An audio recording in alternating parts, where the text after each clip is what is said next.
I'd like to begin by, as you shared, the title of my presentation is Post-Liberation, Stress and African Youth. Now going to the next slide.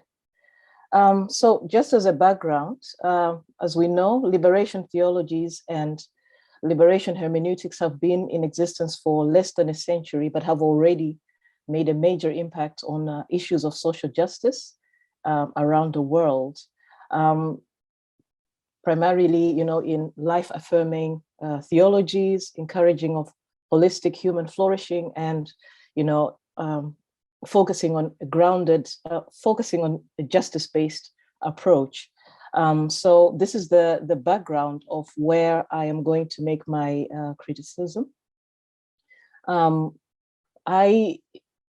In the paper that I've written, where this presentation is based on, is that liberation theologies appear to stop theologically accompanying marginalized individuals past their liberation struggle. And I look at how mental health, the mental health of young people, especially young men, seems to be showing that after liberation, there is still a need for theologies that continue the work of life-affirming and holistic. So before going into all of that, I want to start by saying that the paper begins by examining the theme of mental health and post-colonization as offered in Tsitsi Dangarengba's Post-Independence Zimbabwe 1998 novel. I would just like to move, there's a bar from, there. The paper begins by examining the theme of mental health and post-colonization as offered in Tsitsi Dangarengba's Post-Independence Zimbabwe 1998 novel. It's titled Nervous Conditions. And this serves as an opening for a discussion of three critical observations. The first one is that mental health challenges, such as, we see in the rising suicide rates, particularly among male young people in Southern Africa, including celebrities, it shows that there's still a problem that needs to be addressed. And also the emergence of popular music and celebrity interviews that directly refer to struggling with or overcoming depression, anxiety, and suicidal ideation among young people of African descent. And then the third one is the call for action by young people, recognizing that there are no unified theological approaches that are life-affirming by giving meaning and spiritual purpose to people in their life post-struggle. So I put that infographic from WHO, which says 6 of the 10 countries with the highest suicide rates are in the African region. So that is quite concerning, especially at a time when most African countries, we have had our political independence by now, and now we are now moving into this mental health crisis. So now with the focus that I give on young people, I felt it important to define what young people means. So for me, youth in the context of this paper is anyone who was born or grew up during the last few independence struggles. So the ones that began in 1980 onwards. And then the other definition is, building on that definition of youth, I'm now focusing on their background and experiences in this particular context from the 1980s onwards. And then I use, because it's about liberation theology, I use the See, Judge, Act in order to look at and to judge and then to offer a suggestion towards the end. So very quickly, going from the C, I start with looking at how late Vuyani Vellum, he talked about memoria miserabilis. And he describes memoria miserabilis as the notion that the ghost of empire comes back to haunt us all and will continue to do so if it and its impact remain untouched. So the ghost of empire is, in this context of Southern Africa, is a colonization, apartheid, and other oppressions in the parents, grandparents' generation of the group that I'm looking at. So some of the impacts, because in the paper, I expand more why I've chosen male youth, but just in brief, the suicide numbers are higher among male young people. And looking at some of the impacts is that for a lot of young people, a lot of male young people, there's a pressure to be strong in the face of whatever they're going through, to also be silent about grief, loss, and pain. For women, there are more spaces that have been created for us over time, where both from society, but also from interventions within the church, where we can talk about some of the issues that we go through. But for men, there's less spaces for that. But there's also research that is new research that's shown that trauma presents differently from sons. There's a difference between daughters and sons in how trauma can be inherited and can be experienced. So it's a study that concentrates on epigenetics. So it's not that it's in the DNA itself, but it's on the DNA. So it's something that can be addressed, but it is there. It lies dormant if nothing is done about that. So that's also affecting directly young men. So moving forward, general trauma and colonial history, Tsitsi Dangarengma, she highlights the pressure to ignore pain of loss, displacement, and to feel or celebrate liberation without processing healing, justice, and so on. And here in the next slide, I just focus a little bit more on the book by Tsitsi Dangarengma. She presents, this time a girl, her name is Nyasha, and she's an example that shows how a young person recognizes through her own mental health struggles that ignoring the impacts of previous generations' traumatic experiences only leads to repeating and or passing on the trauma to future generations. Healing from and addressing traumas that occurred before political liberation aids in dealing with and overcoming the challenges we encounter post-liberation. So this is a celebrity from South Africa. His name is Kiernan Jared Forbes, but he goes by the name of AKA. And he talks directly, about how he brings together, from my perspective, how the role of the church and also, post-liberation stress, all of those things come together. He says, let's keep it 100. The last 5 people I know who took their own lives, 4 are men. I've seen so much suicide over the last year and I can't even feel anything anymore. I hope that very soon we can address the issue of how damaged and broken the men in this country are. We have no one to talk to. We just pat each other on the back and say, get on with it, be strong, my boy. But in reality, we are traumatized, generational trauma passed down to us. Can we, myself included, start going to church again?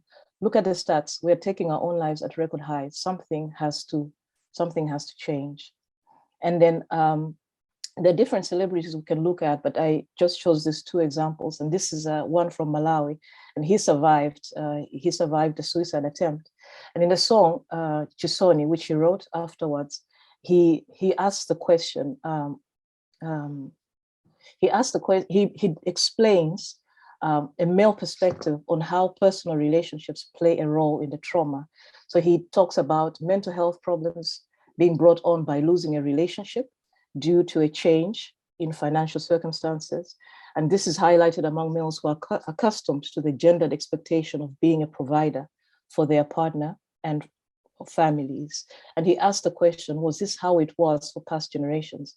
And we know that for some in Malawi, some societies in Malawi and other parts of Southern Africa, there used to be functional social institutions, there used to be land management and livelihoods that tended to offer some stability for families to ensure that there would not be any sudden loss of family income. But these have been disrupted by factors including the legacies of slavery, colonization, apartheid, conflict, poverty, and so many other things that have made the situation what it is today. So this is just a glimpse of some news reports that show how the media is responding to this crisis. And then moving quickly on to the judge part. So discerning the post-liberation stress among young people, mental health discourse among young people in the Southern African region provides an important entry point for liberation theology, liberation hermeneutics. The disruptions and impact of historical legacies on mental health cannot be ignored, as literature, music, reports, and youth activism have shown. This cannot be ignored. And then LC&H must respond to this crisis. So a call for action. There needs to be a continued prophetic role in addressing issues of mental health. Healing from past trauma is part of liberation. And there should be, well, I suggest that we need to do more work in providing or helping to develop liturgies that nurture mental health. And this can include biblical solutions to trauma in conjunction with other methods such as psychological or medical interventions that are already there or that are developing, designing a safe healing section within the liturgy or a separate healing liturgy that includes affirming one's identity in Christ, and symbolic actions such as, depending on the context, cleansing, restoration prayers for the mind, writing and burning issues as a letting go during a service, prayers for renewing, dedicating, or committing to a life strengthened by God. You know, these are not theological solution. Well, these are the practical day-to-day community church suggestions. So I just want to clarify that. So opportunities for storytelling to share struggles or stories that encourage, affirm, and support. And the method could be the inclusive and collective approach to dealing with post-liberation stress and trauma that complements the separate private interventions, which are also important and needed. And this can also help destigmatize the topic of mental health, which is a stigmatized topic, and help overcome shame, address loneliness, suffering in silence, and allow for collective empathy and compassion and support those who are struggling to cope and have little hope or have lost hope. So in conclusion, the prophetic voice of liberation theology is needed post-liberation, such as in the case of male young people who are struggling to cope due to the trauma of the past. Liberation theologies and hermeneutics can impact church communities by developing theologies and contributing to liturgies and other interventions that create spaces that acknowledge the impacts of post-liberation stress and advocate for empathy and co-empowerment to cope with contextual challenges. So I hope I kept to my time, but that was... Thandi's paper, Post-Liberation Stress in African Youth. She has very rightly emphasized on the issue of the ongoing role of theology in the lives of the community.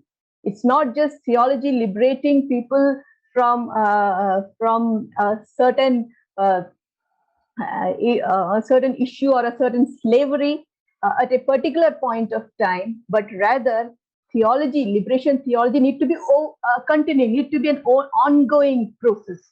So she's brought out how this need to be ongoing, and why, when it is not ongoing, we see rising issues despite having a one-time or a historic liberation. There are generations who continue to face the issues of life. So as she said, and the two papers continuously stress on life affirming. How do we need to deal with issues that affirm life? Issues. So our practices need to be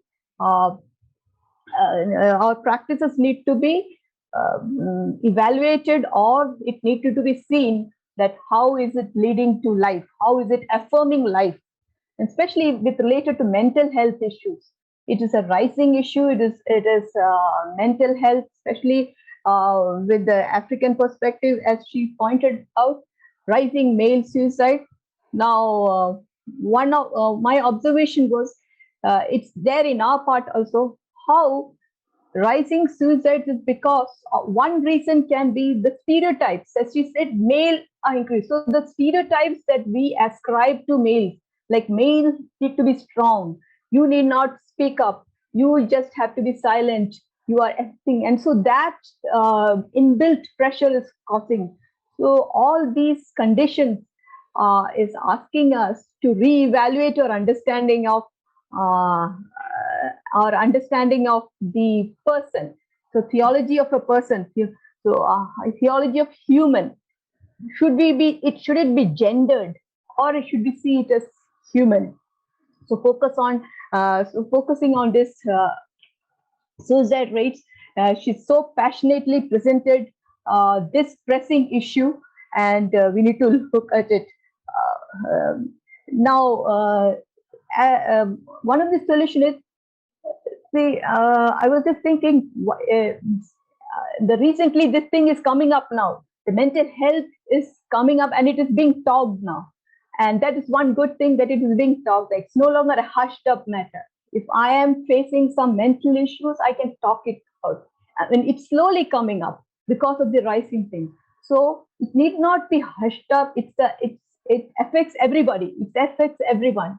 So church, I mean, when we discuss on ways of affirming life, how do we talk about our issues which we can't open up? How do we open? How do we understand? How do we speak? Do we have spaces to speak? So the two questions that I would like to ask, put to Thandi, is the idea of stereotypes. Do we see any shift in the stereotype of who a male is and who a female is in your own context? And this keeping the mental pressure within oneself, not to speak aloud. Is it a very hushed up thing? So these are the two things that I would like to say, and then I'll put before Thandi, and probably as we discuss, we will have more insights. Thank you. Thank you. Well, thank you for the questions.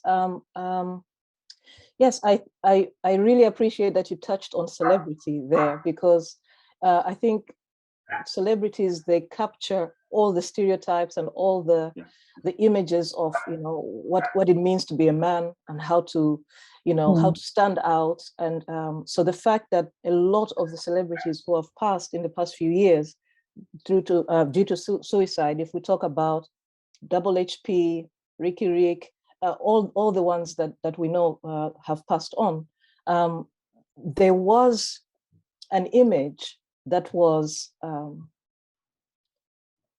there is a lot of shock when celebrities pass, because generally people expect them to be the stereotypes that I talked about, strong providers, because a lot of them had money.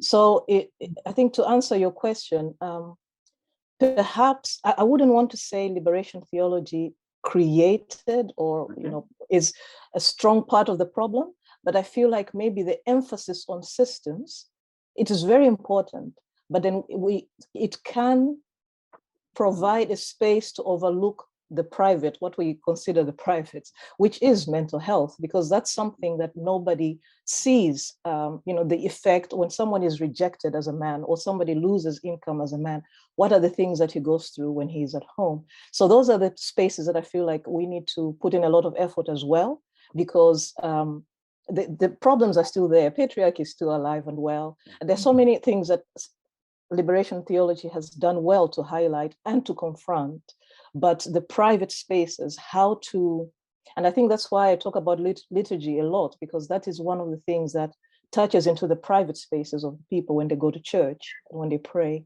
So yeah, I think I would answer it in that way, is that how to continue the work of identifying the systemic problems, but not letting go of the private battles that people in the systems are going through.